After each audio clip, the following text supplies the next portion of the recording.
I'm a nurse on the 8th floor of my hospital, and last night my patient jumped out his window. His body was not found. I'm a nurse working night shift, and last night was absolutely unreal. My patient jumped out his 8th floor window, seemingly to his death, but as the title states, we did not find his body. I'm pretty sure I know why. It all started at the end of last week. I went to work as usual, and he was my last patient I needed to get report on. The patient's story seemed pretty cut and dry. He was a young guy in his late 20s, and usually young patients like this tend to be pretty easy. He was actually for a couple days. "What's he here for?" I asked the nurse leaving. "It's kind of bizarre," she started. "So he was at a rave of some kind. You know how those are. Anyway, according to the patient, he met a girl that was pretty goth, but in his words, super, super hot. She drugged him, and he woke up the next morning." "Date raped?" I asked. I started to bring up his lab results for his stay. "Yeah, blood tox came back positive. He doesn't think he was raped, though. He woke up and his clothes were all still on, and according to him, didn't appear to have been removed. He also said he didn't feel like he had had sex when he woke up." They take his wallet? Number. That's what's so bizarre. All his cash was still there, and his cards. She bit him, though. He has multiple bites along his left arm. "Bites?" I asked. "Yeah, definitely human bites. They broke the skin. That's why he went to ER. They were looking pretty red, and he said he didn't feel right, so they gave him some IV antibiotics to start, and were going to release him on orals. But he actually started feeling and looking worse after the meds, so they admitted him," she said. "So what's he got going on now?" I asked. "He's doing pretty well in there. He's up independent. Most patients aren't allowed to get up without staff in case they might fall, and they keep checking his levels daily. His labs look great," I said. "Why's he still here?" "His vitals have been wonky," she started. "He has to have an infection somewhere, they're thinking, because every day it seems like he's a little more Brady, low heart rate, and his temperature has slowly been dropping as well. His blood pressure has slowly been going down too. Like you said, his labs are fine, so whatever it is, nobody seems to know. These antibiotics don't seem to be doing anything. This is not uncommon at all. Whenever these doctors don't know what's going on, throw antibiotics at it." "Something viral, maybe?" I asked. "Must be, just don't know what yet. Could even be cancer, so oncology was consulted just in case. He's also not eating and drinking well. His IV is running normal saline at 100 milliliters per hour. Otherwise, he's not really been eating or drinking much of anything. All in all, this was weird, but it didn't faze me at all. Sometimes patients are like an episode of House. It takes a week in the hospital to finally figure out what the hell is going on. Anyway, I go on about my day and go to see this guy first. He has virtually no meds to give, being so young, so I figured I could get him done quickly. I did my usual bullshit introduction and wrote my name on his board before checking him out. The bites were pretty major, but they looked a lot better than I was expecting. It was probably a good idea he got that initial run of antibiotics. People's mouths are nasty. I took his vitals, and they were slightly concerning. His heart rate was down to 58. 60 to 100 is considered normal range, and when he had come in, I saw that he was around the 85 range. 58 itself wouldn't necessarily be concerning, since some people are in the 50s normally, but for him, it seemed low. "Yeah, they keep telling me my numbers are a little lower every day," he told me. "I mean, I feel okay for the most part. I'm just not really that hungry lately. Food smells good, but I just don't want to eat it. Also, I feel kind of thirsty, but water and pop just don't do anything for it. I know, you don't need me coming in here as the 900th person to tell you you need to eat. I see your weight is slightly down too," I told him. This wasn't uncommon either. We see a lot of young people who were perfectly healthy one day then don't feel right, go to the ER, then find out they're full of cancer. I then finished his vitals. His temperature was 36.0 degrees Celsius, about 96.8 degrees Fahrenheit. 37.0 is equal to 98.6, where he was at when he came in. Most people are actually in the mid-36 range. Few people are truly 98.6. The point is, 36.0 is the lowest point where we don't need to worry. Once patients start dipping down into the 30s, we start worrying. His blood pressure also was 94/52. He had been right around the normal 120/80 at admission. There was no doubt about it. Something was wrong. But what could it be? Normally, people's lab values at least paint a picture of what it could be. But this guy's were fine. After I was done with my assessment, I went to my next patient and about my night. That night was pretty uneventful. He didn't call out for anything, but he was up most of the night. I told him we'd ask for a sleep aid for the next night. I will say that his midnight vitals were once again slightly lower than before. His temperature had dropped to 35.9, so I called the doctor and he said continue to monitor. His BP was 92/51, and the doc said the same, continue to monitor. 90s/50s is low, but not considered the danger zone. Once it dips into the 80s, we have a problem, and I thought to myself, I'll be coming in tomorrow, and that's where he'll be. His heart rate was also down to 56. I had a bad feeling about it, but there wasn't much we could do right then. I reported off to the same nurse from the night before. It's always nice when they are back, so report goes quicker. I updated her on his declining vitals and said he'd like something for sleep when the doctor comes around. But other than that, he was fine. He wouldn't be fine when I came back that night. I came back the next night and it had been a shit show with this patient that day. The nurse reported that he had called her in because he felt bad, and she said he was white as a ghost. He said he had never felt as weak or fatigued as he did then, and he was struggling to breathe. Now, normally this might be a sign of anemia or low hemoglobin. She told me from the look of him and the symptoms he was describing, it sounded like he needed a stat blood transfusion. Only problem was his hemoglobin level was perfect. They called a rapid response, and literally everyone else thought the same. The doctor was hesitant to order a transfusion with a normal hemoglobin. But in the end, he ordered 1 unit of packed red cells, with explicit instructions to stay with the patient the entire transfusion. Usually, we only stay with them the first 15 minutes, then check back at timed intervals. The problem with giving the blood with a normal hemoglobin is that his blood might become too thick, which could cause clots. I asked what his level went up to, and she told me I wouldn't believe it. So he was 13.6 at the start. After it was done, he only went up to 13.7 inches. Huh, I asked. I mean, it wasn't unheard of for a transfusion to only raise their hemoglobin a small amount, but usually it was more than by 0.1. I guess that's good, right? She asked me. And it really helped. His color and strength came back, and his post-transfusion vitals improved a little bit. So it sounds like it's probably cancer then, I added. If his hemoglobin had been low, like in the 6 to 7, it'd be a slam dunk he had cancer somewhere. His hemoglobin being normal was a real monkey wrench, though, in his case. Probably. Oncology has a bunch of CTs ordered for tomorrow morning. We wrapped up report with him still not eating. As far as she knew, he hadn't eaten a bite of anything in 2 days.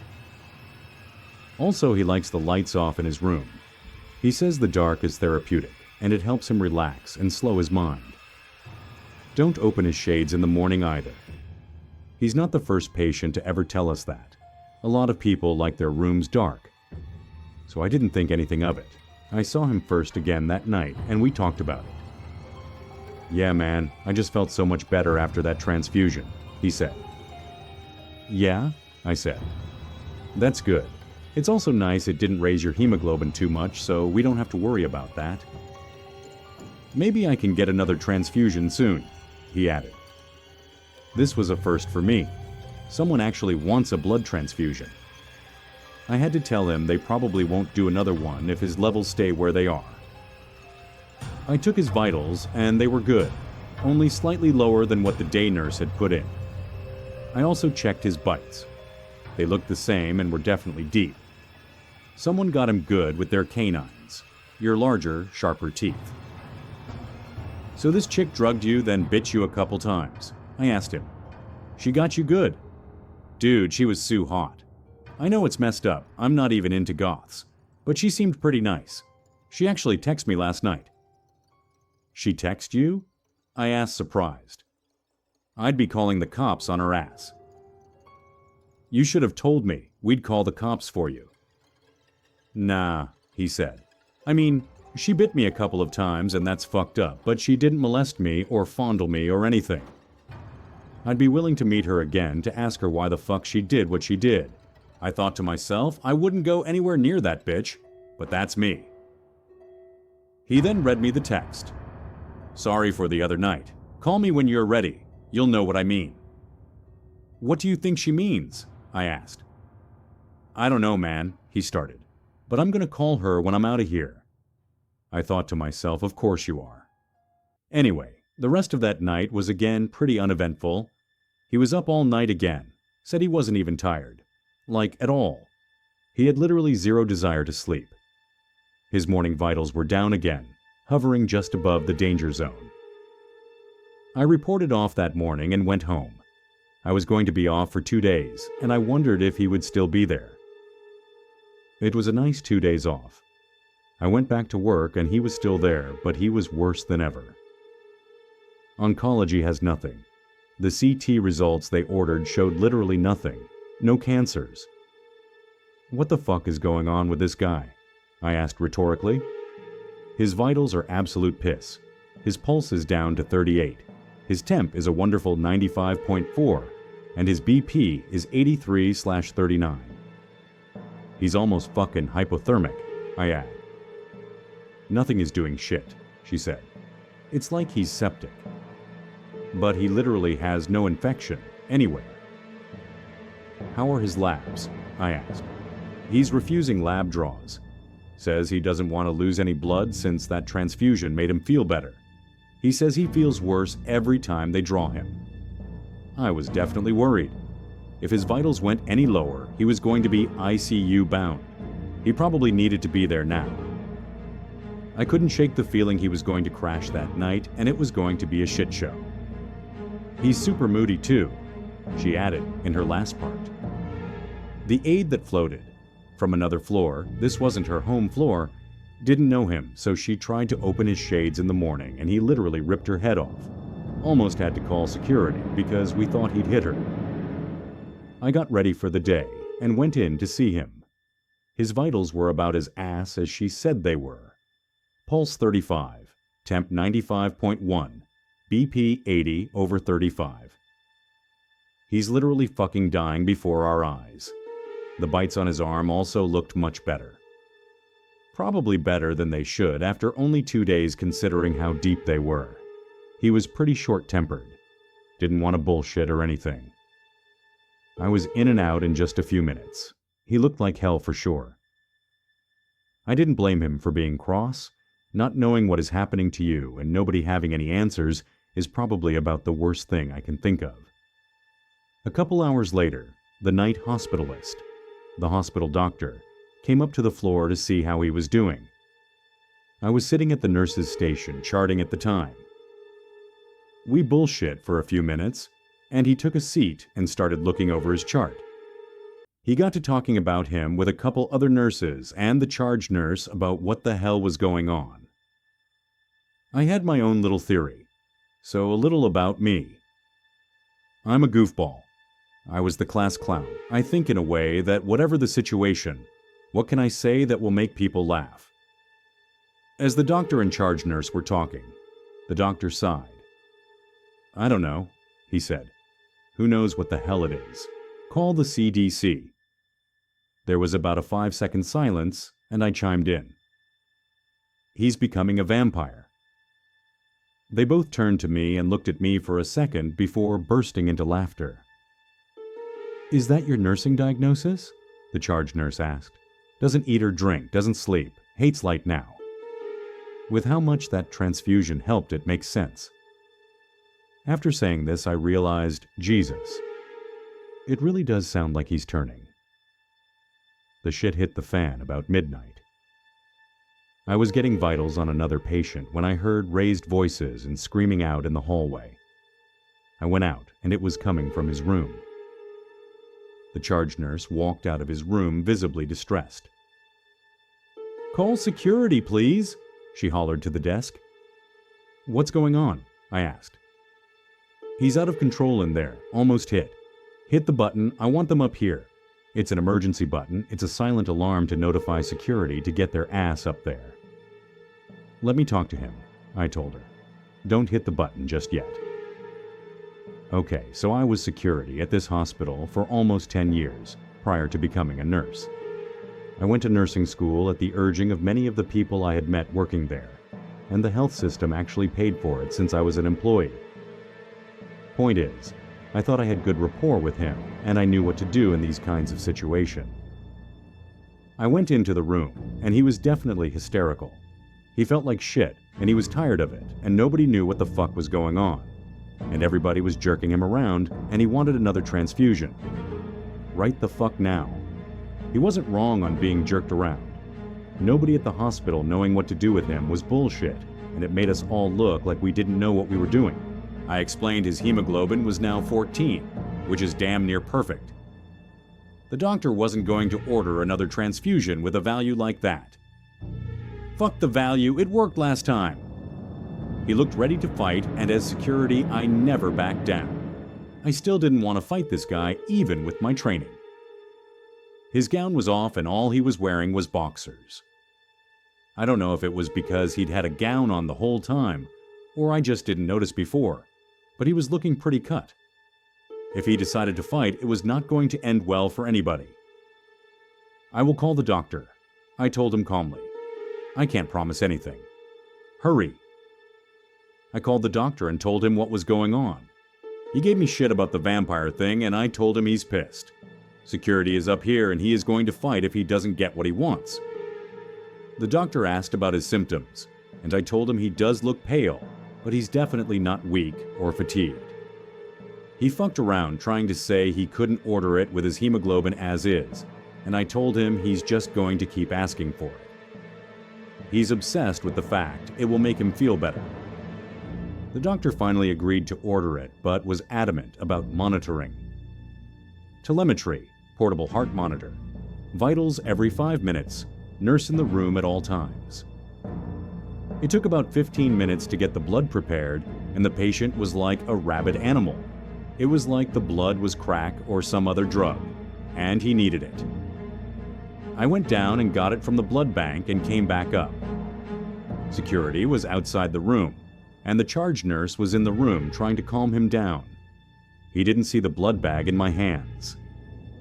I started to hang the bag up on his IV pole, and that was it. He was on top of me in a second. He had been at least 5 feet away from me, and I literally didn't even see him move. He knocked me away with such force it felt like I'd been hit by a dump truck. I flew off my feet and onto my back. He yanked the bag off the pole and held it in both hands before taking a huge bite and sinking his teeth into it. He then inhaled deeper than I'd ever seen anybody inhale. Oh my God, what the fuck is he? The charge nurse started before cutting herself off. The 2 security guards rushed towards him. "No!" I yelled. "Don't touch him!" I was back on my feet. He took another deep inhalation and stood up completely straight when he was done. He held the completely empty bag in his right hand and just stood there with his eyes closed and this strange smirk on his face, like he had just been empowered. It made me think of Thanos in Infinity War, when he puts the final stone in the gauntlet and gets this intense surge of power through his whole body. His upper lip and chin were soaked in blood, and it had run down to his chest as well. He opened his eyes and looked at me for a second, gave an eerie smile, then ran towards the window and dove out, destroying the glass completely. "Holy shit!" a security guard bellowed. "Oh my fucking God!" the charge nurse screamed. Now the window was closed, of course. It doesn't even open. And yes, the glass is reinforced. He should not have been able to plow through it like that, as if it were paper. One security guard was screaming into his radio and trying to look out the window, while the other one and I ran for the stairs. "Fuck the elevator!" I yelled. We both practically jumped down the stairs. It only took about 30 seconds to get down 8 flights. We went out the side entrance where his window was. It's the side of the building with grass and some trees here and there. There's a big field directly east of it, so it's not traveled very much except for employees out smoking. There was a security vehicle speeding across the grass to our location with their lights on. We looked all over the area below his window and couldn't find his body. Where the fuck is it? I'm guessing that was the security supervisor since he had a white shirt on. A bunch of other nurses came rushing out with AEDs and stretchers. They must have called a code blue. Under normal circumstances, this would very much have been a code blue. "Where is he?" people frantically asked. "What the fuck is going on?" More people with flashlights and small spotlights showed up, and the area got much brighter. Because of this, I was able to notice a large indentation in the grass, about 20 feet from the building under where his window was. Like something heavy had fallen from high up and landed with a thud in the soft grass. "Where is he?" someone asked when they saw me checking out the indentation. "What, he just got up and walked away?" someone else asked. "After falling 8 fucking stories?" "I don't fucking think so," someone added angrily. "Call the fucking police, I guess. I mean, Jesus Christ," the security supervisor said. Security searched a large portion of the area, including the field nearby, along with the police, and no signs of the patient were found. No footprints, no blood from injuries sustained from the fall. Nothing. Even if he did manage to survive the fall somehow, since the ground was still soft and not frozen, there's no way he'd have been able to walk away from it. That is, unless he was a vampire.